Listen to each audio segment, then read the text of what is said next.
Kwa hiyo kwa wale waliozembea tangu mwanzo wakawa wanajiwekea matumaini kwamba nitafanya hivi nitafanya vile mpaka Ramadhani imefika hapa ilipofika, basi wasizembee huku mwishoni, pengine Allah subhanahu wa ta'ala akawadiriki na wao kwa rahma zake.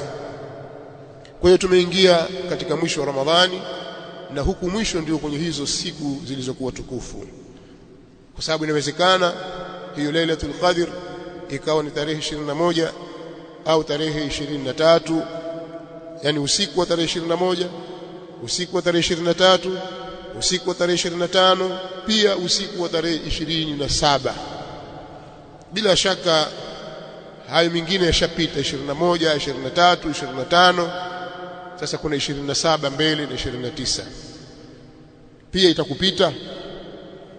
Basi usiwe katika wenye kughafilika, jitahidi kutumia siku zilizobaki kumuomba msamaha Allah subhanahu wa ta'ala juu ya uzembe uliofanya na taksir na upungufu mkubwa uliofanya.